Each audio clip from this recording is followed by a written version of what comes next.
நீங்க போலாம்னு சொன்னா போலாம்.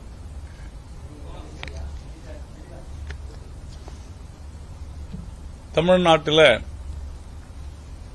தேர்தல் திருவிழா சூடு பிடித்துக் கொண்டிருக்கிற இந்த சூழ்நிலையில் உலகம் முழுவதும் ஈரான் போர் என்பது ஒரு மிகப்பெரிய பதட்டத்தை ஏற்படுத்திக் கொண்டிருக்கிறது என்பதை நாம் அனைவரும் அறிவோம். இந்த போரினால உலகெங்கும் எரிபொருள் ஃபியூவல், பெட்ரோல், டீசல், சமையல் எரிவாயு ஆகியவை தட்டுப்பாடு, உற்பத்தி குறைவு என்றெல்லாம் இருக்கையில் அதனுடைய விலை என்பது கட்டுக்கடங்காமல் அதிகரித்து வருகிறது. அதனால டாலரினுடைய மதிப்பு பெருகிக் கொண்டு போகிற அதே நேரத்தில் உலகம் முழுவதும் பெட்ரோல், டீசல், சமையல் எரிவாயுனுடைய விலை அதிகமாகிக் கொண்டே இருக்கிறது. நேற்றைய தினம் இந்திய அரசு, பாரதிய ஜனதா கட்சியினுடைய மாண்புமிகு பிரதமர் நரேந்திர மோடி அவர்களுடைய தலைமையிலான அரசு பெட்ரோல், டீசல் மீதான சிறப்பு கூடுதல் கலால் வரியை 10 ரூபாய் குறைத்திருக்கிறது. உலகம் பூரா விலையை ஏற்றிக் கொண்டிருக்கிற அதே நேரத்தில் இந்திய அரசினுடைய மெச்சத்தகுந்த இந்த நடவடிக்கையை உலகமே பார்த்து வியந்து நிற்கிறது.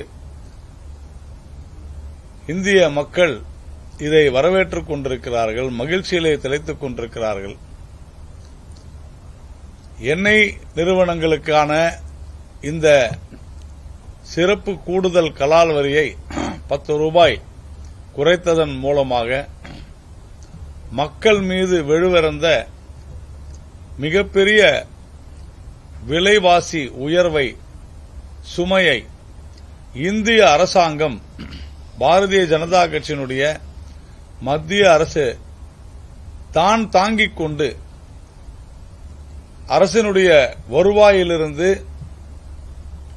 அந்த இழப்பை ஏற்றுக்கொண்டு மக்கள் மீது சுமை வந்துவிடக்கூடாது என்கின்ற ஒரு அற்புதமான, ஒரு மிகப்பெரிய மக்கள் சேவையை செய்திருக்கக்கூடிய நாள் இன்று. மக்கள்,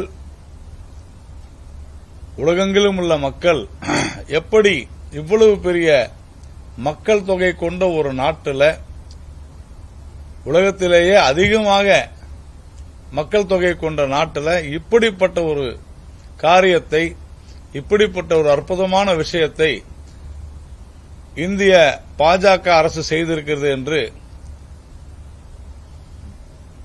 மிகுந்த விழிப்போடு பார்த்துக் கொண்டிருக்கிறார்கள். அப்படிப்பட்ட ஒரு அற்புதமான தருணம் இது.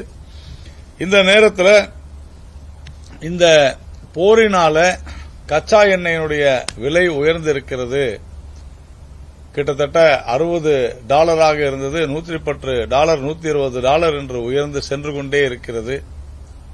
இதில் மிக முக்கியமாக பல நாடுகளில் பெட்ரோல், டீசல் கிடைப்பதில்லை, சமையல் எரிவாயு கிடைப்பதில்லை. ஆனாலும் ஹார்முஸ் ஜலசந்தியில் நேற்றைய தினம் ஈரான் இந்திய கப்பல்களுக்கு நாங்கள் வழிவிடுகிறோம், ஹார்முஸ் ஜலசந்தி பாதையில் இந்திய கப்பல்கள் எந்த விதத்திலும் தடுத்து நிறுத்தப்பட மாட்டாது என்று ஈரான் சொல்லியிருக்கிறது.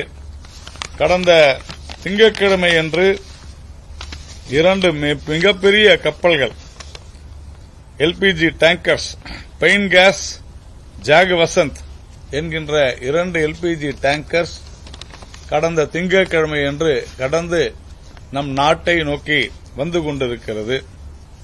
நம்முடைய நாட்டினுடைய தினசரி தேவையான 80,000 மெட்ரிக் டன் எல்பிஜி கேஸ், சமையல் எரிவாயுக்கு 50,000 மெட்ரிக் டன் நம் நாட்டிலேயே இப்போது உற்பத்தியாகிக் கொண்டிருக்கிறது. இன்றைக்கு இந்த போர் துவங்கிய உடனேயே காங்கிரஸ் கட்சியினுடைய தலைவரும் எதிர்க்கட்சி தலைவராக பொறுப்போடு இருக்க வேண்டிய ராகுல் காந்தி அவர்கள் பொறுப்பற்ற விதத்தில் மக்களை அச்சுறுத்தும் வகையில், பீதியை கிளப்பும் வகையில் தவறான கருத்துக்களை இந்தியாவில் இனிமேல் பெட்ரோல் கிடைக்காது, டீசல் கிடைக்காது, எரிவாயு விலை உயர்ந்துவிடும் என்றெல்லாம் விமர்சனம் செய்ததும், ப. சிதம்பரம் போன்றவர்களெல்லாம் மெத்தப்படித்தவர்களாக அறியப்படுகிற ப. சிதம்பரம் போன்றவர்களெல்லாம் இந்தியாவில் 2 நாட்களுக்கு கூட எல்பிஜி இல்லை என்றெல்லாம் சொல்லிக் கொண்டிருந்ததெல்லாம் எவ்வளவு ஒரு மலிவான அரசியலை காங்கிரஸ் கட்சியும் அதனுடைய தோழமை கட்சியான திராவிட முன்னேற்றக் கழகம் உட்பட பல்வேறு கட்சிகள், திரு மு.க. ஸ்டாலின் உட்பட இந்திய நாடு மிகப்பெரிய பிரச்சனையை எதிர்கொள்ளும் என்ற தங்களுடைய விருப்பத்தை தெரிவித்திருக்கிறார்கள். உண்மையிலேயே ஒரு கவலையோடு அவர்கள் தெரிவித்திருப்பார்களேயானால், அரசாங்கம் என்ன செய்து கொண்டிருக்கிறது, பிரதமர் என்ன சொல்கிறார், தொடர்பான துறை அமைச்சர் என்ன சொல்கிறார், இதையெல்லாம் பார்த்து மக்களுக்கு நம்பிக்கையூட்டும் விதத்தில் பேசக்கூடிய அரசியல் கட்சியினுடைய தலைவர்கள் மிக மோசமான முறையில் விமர்சனம் செய்து, ஒரே இரவில் மக்கள் எல்லாம் பெட்ரோல் பங்குகளே சென்று வரிசையிலே நின்று ஏதோ மறுநாளிலிருந்து பெட்ரோலே கிடைக்காது என்பது போன்ற ஒரு மாயையை உருவாக்கினார்கள். ஆனால் திறம்பட இந்த பிரச்சனையை கையாண்டதோடு மட்டுமல்லாமல், நேற்றைய தினம் பெட்ரோல் டீசலுக்கான கலால் வரியை குறைத்ததன் மூலமாக எண்ணெய் நிறுவனங்களுடைய தொடர் நஷ்டத்தை சரிகட்டியதோடு, அந்த கலால் வரியை குறைத்ததன் மூலமாக விலைவாசி உயராமல் பார்த்துக் கொண்டிருக்கிறது நம்முடைய மத்திய அரசு. ஒரு சிலர் தொடர்ந்து தவறான வாதங்களை முன்வைக்கிறார்கள். ஆனால் மக்கள் முன்னே நாம் மிக முக்கியமாக சொல்ல வேண்டிய சில விஷயங்கள் இருக்கின்றன. இன்றைக்கு இந்தியாவில் சராசரி பெட்ரோலினுடைய விலை, 1 லிட்டர் பெட்ரோலினுடைய விலை சராசரியாக 101 ரூபாய் 15 காசு. அதுல ஒரு சில மாநிலங்களில் வேறுபடலாம். சில மாநிலங்களில் 95 ரூபாய்க்கு கிடைக்கிறது. காரணம், வேட் வரியை குறைத்து கொடுப்பதால. தமிழ்நாட்டில் வேட் வரி ரொம்ப அதிகம். தமிழ்நாட்டில் வேட் வரி அதிகம்ன்றதுனால தான் அப்போ நம்முடைய முதலமைச்சர், அப்போது எதிர்க்கட்சி தலைவர் ஆட்சிக்கு வந்தவுடன் வேட் வரியை குறைப்போம், டீசல் விலையை குறைப்போம், நாங்கள் இன்ன வரைக்கும் குறைக்கல. இன்னைக்கு கலால் வரியை 10 ரூபாய் நேரடியாக குறைத்திருக்கிறது மத்திய அரசு. ஆனால் உண்மையிலேயே மக்கள் மீது சிறிதளவேனும் அக்கறை இருந்திருந்தால் இன்று கூட அந்த வேட் வரியை குறைத்திருக்கலாம். ஆனால் அதை குறைக்க மறுக்கிறார் அல்லது மனமில்லாது இருக்கிறார் நம்முடைய முதலமைச்சர் மு.க. ஸ்டாலின் அவர்கள். இந்தியாவில் சராசரி பெட்ரோல் விலை என்பது 101 ரூபாய் 15 காசு. ஆனால் உலகத்தினுடைய சராசரி பெட்ரோல் விலை 133 ரூபாய் என்பது நிறைய பேருக்கு தெரியவில்லை. ராகுல் காந்திக்கும் ஸ்டாலின் அவர்களுக்கும் தெரிய வேண்டும். உலகத்தில் இருக்கக்கூடிய சராசரி விலை, ஆவரேஜ் பிரைஸ் 133 ரூபாய், 133 rupees per litre world average. ஆனால் இந்தியாவில் 101 ரூபாய் 15 காசு. கிட்டத்தட்ட நாம பார்த்தோம் என்று சொன்னால் 30 விழுக்காடு கிட்டத்தட்ட அதிகம் மற்ற நாடுகள்.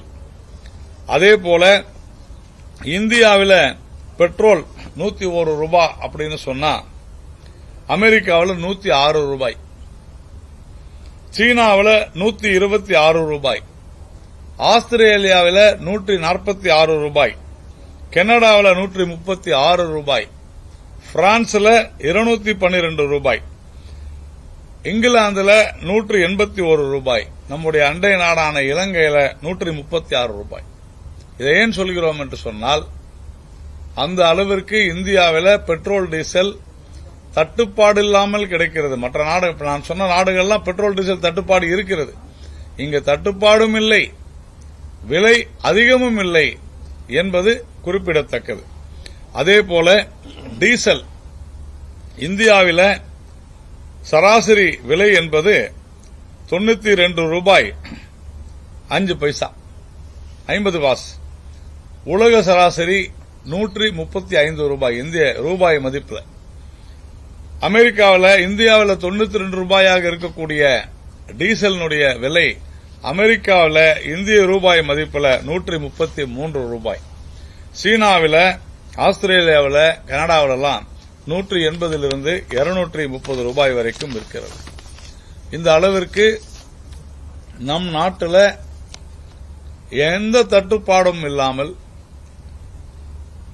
விலை குறைந்து விற்கப்படுகிற ஒரு சூழ்நிலை நிலவிக் கொண்டிருக்கிறது. இது இந்த நாட்டினுடைய பாஜக அரசாங்கத்தினுடைய நிதி மேலாண்மையை குறிக்கிறது. அதேபோல எல்பிஜி சிலிண்டர் தொடர்ந்து நாம பார்த்தோம்னா ஒரு பதட்டத்தை உருவாக்கி கொண்டே வந்தார்கள். கடந்த ஒரு 1.5 வாரங்களாக 2 வாரங்களாக இந்தியாவில்தான் எல்பிஜி சிலிண்டர் விலை குறைவாக இருக்கிறது. அதாவது எல்பிஜி தயாரிக்கக்கூடிய உற்பத்தி செய்கிற நாடுகளை தவிர மற்ற நாடுகள் பார்த்தோம்னா இந்தியாவில் சராசரி 900 1100 ரூபாய் வரை, பாகிஸ்தான்ல 1400, அதுவும் 11.8 கிலோ, இது 14 கிலோ. உலக சராசரி என்பது 1300 ரூபாய், இங்க 1000 ரூபாய், அதுலயும் 30% அதிகம். சீனாவில் 1300 1700 ரூபாய், அமெரிக்காவில் 1500 2300 ரூபாய். இப்படி உலகம் முழுக்க மிக மிக அதிகமான விலையில எல்பிஜி சமையல் எரிவாயு கிடைத்துக் கொண்டிருக்கிறது. மேலும் அரசாங்கம் குழாய் மூலம் இந்த எரிவாயுவை மக்களிடத்திலே கொண்டு போய் சேர்ப்பதற்கான அனைத்து முயற்சிகளிலும் நம்முடைய அரசாங்கம் ஈடுபட்டு வருகிறது. நாம் இப்போது பேசிக் கொண்டிருக்கிற இந்த நேரத்தில் கடந்த 1 மணி நேரத்திற்கு முன்னால நம்முடைய பெட்ரோலியத்துறை செயலாளர் ஒரு அறிவிப்பை வெளியிட்டிருக்கிறார். 70 விழுக்காடு எல்பிஜி சிலிண்டர் எரிவாயு, சமையல் எரிவாயு 70 விழுக்காடு இந்த பிரச்சனைக்கு முன்னால் இருந்த காலத்தில் எவ்வளவு எல்பிஜி எரிவாயு சப்ளை செய்யப்பட்டுக் கொண்டிருந்ததோ அதுல 70 விழுக்காட்டிற்கும் மேலாக நாம் இப்பொழுது செய்து கொண்டிருக்கிறோம். அதாவது சப்ளை ஆனது நேரடியாக கமர்ஷியல், நான் சொல்வது கமர்ஷியல் சிலிண்டர்ஸ். இது நான் இதுவரைக்கும் பேசுறது எல்பிஜி, இப்பொழுது வர்த்தக பயன்பாட்டுக்கான சிலிண்டர். ஐயோ ஹோட்டல்களில் இல்ல, அங்க இல்ல, இங்க இல்ல, பெரும் பிரச்சனை, இப்படியெல்லாம் பேசினார் மு.க. ஸ்டாலினும் ராகுல் காந்தியும். ஆனால் இன்றைக்கு 70 விழுக்காடு நாம வர்த்தக பயன்பாடு எரிவாயுவை உடனடியாக இன்றிலிருந்து பயன்பாட்டிற்கு கொண்டு வருகிறோம், சப்ளை செய்கிறது என்று அவர்கள் மிக தெளிவாக சொல்லியிருக்கிறார்கள். அதனால இந்த கிட்டத்தட்ட 30% மேல, அதாவது 30 விழுக்காட்டிற்கும் மேல பெட்ரோல் டீசல் விலையை மற்ற நாடுகள் எல்லாம் உயர்த்தியுள்ள போது இந்தியாவில் அரசாங்கம் மக்களுக்கு எந்தவிதமான ஒரு சுமையையும் கொடுக்கக்கூடாது என்ற நல்லெண்ணத்தோடு இதைவிட ஒரு மிகப்பெரிய ஒரு சாதனை என்பது இந்த உலகத்தில் யாருமே செய்ய முடியாத ஒரு சாதனையை இந்திய அரசாங்கம், நரேந்திர மோடி அவர்கள் தலைமையிலான அரசாங்கம் செய்திருக்கிறது. இது ஒரு மகிழ்ச்சியான செய்தி.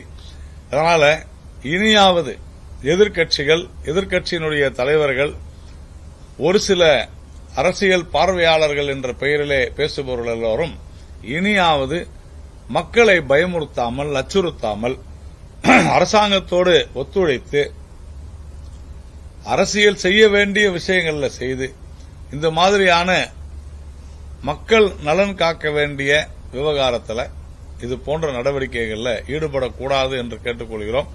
இதுல இந்த ஒரு மிகப்பெரிய சாதனை என்பதற்காக உடனடியாக உங்களை எல்லாம் அழைத்து மக்களிடத்தில் இது போய் சேர வேண்டும். ஒன்று, பெட்ரோல் டீசல் மீதான கலால் வரியை குறைத்தது. 2, இந்தியாவில்தான் உலகத்தினுடைய மிக முக்கிய நாடுகளில் எல்லாவற்றையும் விட, நான் சொன்ன அமெரிக்கா, இங்கிலாந்து, ஜப்பான், சீனா போன்ற நாடுகளை விட விலை குறைவு இந்தியாவில்தான். 3வது, தட்டுப்பாடு இல்லாமல் கிடைக்கிறது. மற்ற நாடுகளில் தட்டுப்பாடு அதிகமாக இருக்கிறது. ஒர்க் ஃப்ரம் ஹோம் என்று சொல்லப்படுகிற வீட்டிலிருந்து வேலை செய்யக்கூடிய சூழ்நிலை எல்லாம் இருக்குது. பள்ளி கல்லூரிகளை பாகிஸ்தானிலே கூட மூடிவிட்டார்கள். அதையெல்லாம் தாண்டி இன்னைக்கு எல்பிஜி உட்பட எல்லாமே தட்டுப்பாடு இல்லாமல் கிடைக்கிறது. வர்த்தக பயன்பாட்டுக்கான அந்த சிலிண்டர்களை கூட, அந்த எரிவாயு உருளைகளை கூட நாம் 70 விழுக்காடு இப்பொழுது நாம் அதிகரித்து விட்டோம். இன்னும் எல்லாவற்றுக்கும் மேலாக 60 விழுக்காட்டிற்கும் மேலாக எல்பிஜியை நம் நாட்டிலேயே உற்பத்தி செய்ய துவங்கி இருக்கிறோம் என்பது ஒரு கூடுதல் தகவல். இப்படி ஒரு இந்த போரினுடைய தாக்கம் இந்தியாவில் மற்ற நாடுகளெல்லாம் தெரியும் போது இந்தியா அதை சமாளித்துக் கொண்டிருக்கிறது என்பது ஒரு மிகப்பெரிய விஷயம். அதை சொல்வதற்காகத்தான் இங்கே இந்த பத்திரிகையாளர் சந்திப்பு.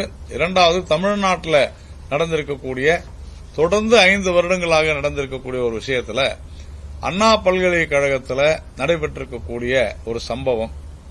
ஏற்கனவே அண்ணா பல்கலைக்கழகத்தில் ஞானசேகரன் என்கின்ற ஒரு நபர், நடந்த விஷயங்கள் எல்லாம் தெரியும், ஒரு மாணவி பாலியல் துன்புறுத்தலுக்கு ஆளானார்.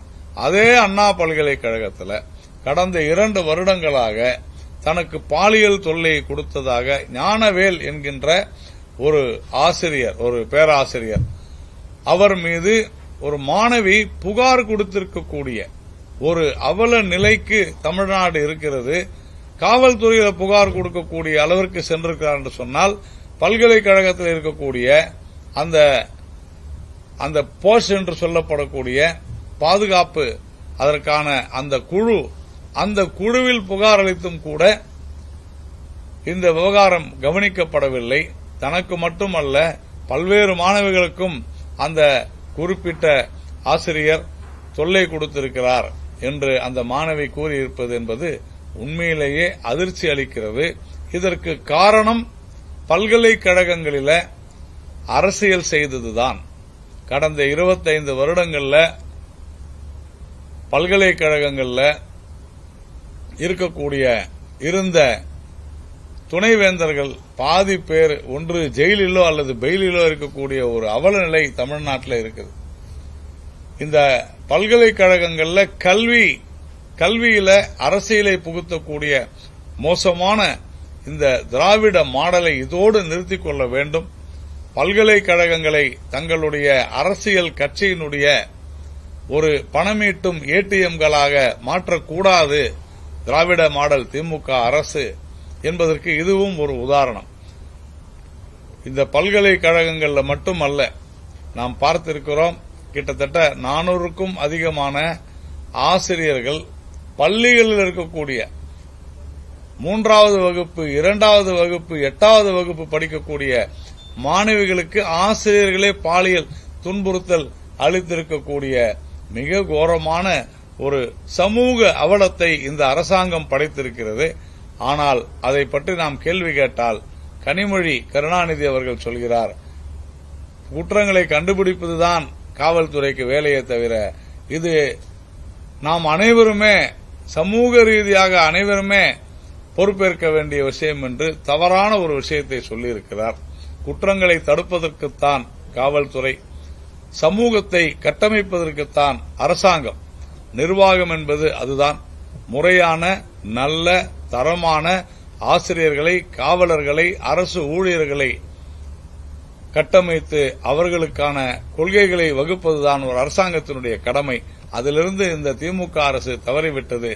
இனிமேலும் இந்த அரசாங்கம் நீடிப்பது என்பது மக்கள் விரும்பவில்லை. 5000 அல்ல, 5 லட்சம் கொடுத்தாலும் கூட மக்கள் வாக்களிக்க தயாராகவில்லை. வேற ஏதாவது இருக்கிறது?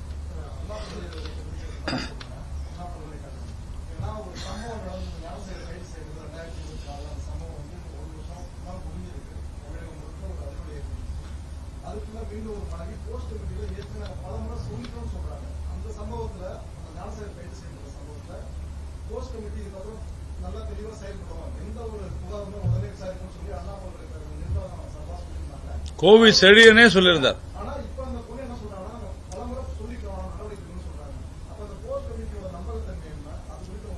இல்ல, அதுதான் தெளிவா அந்த பெண் மாணவி புகார் கொடுத்திருக்கிறார். இது உண்மையிலேயே தவறான ஒரு நிர்வாகம் என்றுதான் நம்ம சொல்லுவோம். தொடர்ந்து அண்ணா பல்கலைக்கழக அது எல்லா இடத்திலுமே அரசியல் தான் இருக்கிறது. நாம் அதை தொடர்ந்து சொல்லிக்கிட்டு இருக்கோம். கட்சியினருக்கு, அதாவது ஆளும் கட்சியினருக்கு ஜால்ரா போடக்கூடியவர்கள் தான், கூஜா தூக்குபவர்கள் தான் அங்கே பணியாற்ற வேண்டும் என்கின்ற தவறான அந்த கருத்து திராவிட மாடல் திமுகவிடம் இருக்கிற காரணத்தினாலதான் இது நடைபெறுகிறது. அங்கு ஊழல் நடைபெறுகிறது, எல்லா பல்கலைக்கழகங்களும் தவறு நடைபெறுகிறது. முக்கியமாக அரசாங்கம் இதில் அரசியலை நுழைத்து துணைவேந்தர்களை பல வருடங்களாக நியமிக்காது இருப்பதுதான் நிர்வாக சீர்கேட்டிற்கு காரணம். அப்போ ஒரு நிர்வாகத்தில் தலைமை இல்லாத காரணத்தினாலதான் இப்படி நடக்குது. ஆனால் நாங்கள் சொல்பவர்கள் தான் துணைவேந்தர்களாக வர வேண்டும், திமுகவினர் தான் வர வேண்டும் என்று நினைத்த காரணத்தினாலதான் இப்படிப்பட்ட ஒரு மோசமான சூழ்நிலை இருக்கிறது.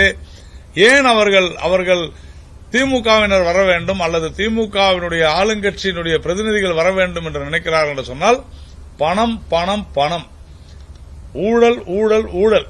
அந்த ஊழலுக்கு துணை போகாதவர்களை வேண்டும் என்றே இவர்களுக்கு ஜால்ரா தட்டுகளை வைத்து மிரட்டுவது, அவர்கள் மீது பழி சுமத்துவது என்று அங்கு மிகப்பெரிய ஒரு ஊழல் அரசியலை நடத்தி காண்பித்ததுதான் திமுகவினுடைய சாதனை. கல்வி நிலையங்களை, பல்கலைக்கழகங்களை ஊழல் மயமாக்கியது மட்டுமல்ல, அந்த கல்வி நிலையங்களை, பல்கலைக்கழகங்களை மிக மோசமான அளவில் பாலியல் துன்புறுத்தலுக்கு உட்படக்கூடிய இப்படிப்பட்ட மோசமான சூழ்நிலைக்கு காரணம் திமுக தான். வேற ஏதாவது இருக்கா? இது ரெண்டு விஷயம் தான்.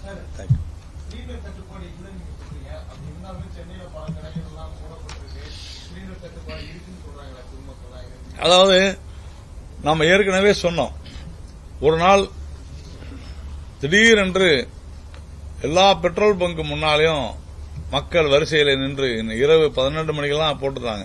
தெளிவா சொன்னோம், இல்லங்க அந்த மாதிரிலாம் இல்லை. ஆனால் இங்க இருக்கக்கூடிய அரசியல் கட்சியினுடைய தலைவர்கள், குறிப்பாக திமுக, காங்கிரஸ் போன்ற கட்சியை சார்ந்தவர்கள் எல்லோரும் ஒரு மக்களிடையே பதட்டத்தை உருவாக்கினார்கள். அதே போன்ற பதட்டத்தை தான் எல்பிஜி சிலிண்டர்களையும் உருவாக்கினாங்க. ஆனால் ஒரு போர் துவங்கிய ஒரு சில நாட்கள் ஹார்மூஸ் ஜலசந்தியில ஒரு பதட்டம் நிலவிற்று, கப்பல்கள் வரவில்லை. அந்த நேரத்தில் எது அவசியம், மிக மிக முக்கியம் என்று பார்க்கும் பொழுது, ஒவ்வொரு வீடுகளிலும் மக்கள் பயன்பாட்டிற்கான சமையல் எரிவாயு உடனடியாக அதில் எந்த பாதிப்பும் வரக்கூடாது என்பதைத்தான் அரசாங்கம் பிரியாரிட்டியா முக்கியத்துவம் கொடுத்து செய்தது. அதுதான் அப்பொழுது உடனடியாக 20 விழுக்காடு வர்த்தக பயன்பாட்டிற்காக என்று கொடுத்தார்கள்.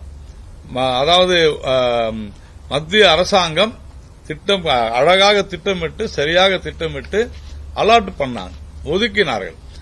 அதன் பிறகு அந்த 2 நாட்கள் சென்ற பிறகு வர்த்தக பயன்பாட்டிற்கான அளவீட்டை மாநில அரசுகளுக்கு கொடுத்து விட்டது மத்திய அரசு. நீங்களே முடிவு செய்து கொள்ளுங்கள். அந்த 20 என்பது பிறகு 10%, அதாவது இன்னொரு 10% வந்து நேரடியாக குழாய் மூலம் இணைப்பு நான் பெற்றுக்கொள்கிறேன் என்று வாக்குறுதி கொடுப்பவர்களுக்கு கொடுத்தார்கள். அதற்கு அடுத்து 30 ஆச்சு, 20% மறுபடியும் கொடுத்தார்கள், மாநில அரசிடம் விட்டுவிட்டார்கள். அதன் பிறகு நான் சொன்னது போல இன்றைக்கு இன்னும் ஒரு 20%, 70 விழுக்காடு இந்த போர் துவங்குவதற்கு முன்னால ஒரு நாளைக்கு 1 லட்சம் மெட்ரிக், சும்மா ஒரு பேச்சுக்கு சொல்லுவார், 1 லட்சம் சிலிண்டர் கொடுக்கறாங்க அப்படின்னு சொன்னா, இந்த பிரச்சனை துவங்கிய போது 20,000 தான் கொடுத்தாங்க. இன்னைக்கு 70,000 வரைக்கும் வந்துருச்சு. அதனால இந்த பிரச்சனை இனிமேல் இல்லை. ஏனென்றால் 2 மிகப்பெரிய எல்பிஜி டேங்கர்ஸ், அது வந்து கண்டெய்னர்ஸ், அது ஹார்மூஸ் ஜலசந்தியை கடந்து 3 நாட்கள் 4 நாட்கள் ஆகிவிட்டது. மேலும் பல்வேறு டேங்கர்ஸ், அந்த கண்டெய்னர்ஸ் ஹார்மூஸ் ஜலசந்தியை கடக்கும் என்று ஈரான் உறுதி கூறியிருக்கிறது. அது தவிர கட்டார்ல நடந்திருக்கக்கூடிய, அங்கிருந்தான் அதிகமாக நம்ம எல்பிஜியை வாங்கிக் கொண்டிருக்கிறோம். உடனடியாக அமெரிக்கா, ரஷ்யா போன்ற நாடுகளிலிருந்து, இன்னும் பல்வேறு நாடுகளிலிருந்து நாம எல்பிஜியை வாங்கிவிட்டோம். அவைகள் அனைத்துமே நம்முடைய நாட்டை நோக்கி வந்து கொண்டிருக்கின்றன. அது வரும் வழியில் கூட எந்த தடங்களும் இல்லாமல் ஈரான் ஒப்புதல் அளித்திருக்கிறது. அதனால எந்த பிரச்சனையும் இல்லை. இன்னும் அந்த 30 விழுக்காடு பிரச்சனை கூட ஒரு சில நாட்கள்ல சரியாகிவிடும். அதுதான். நன்றி.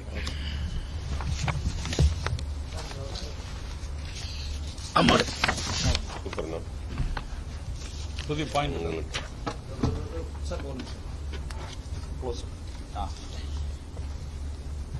உட்காரணுமா இல்லையா?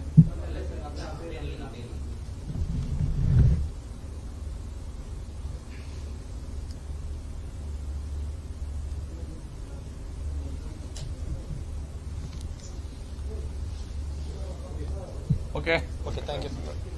ஏஎன்ஐ திவ்ய விக்னேஷ்.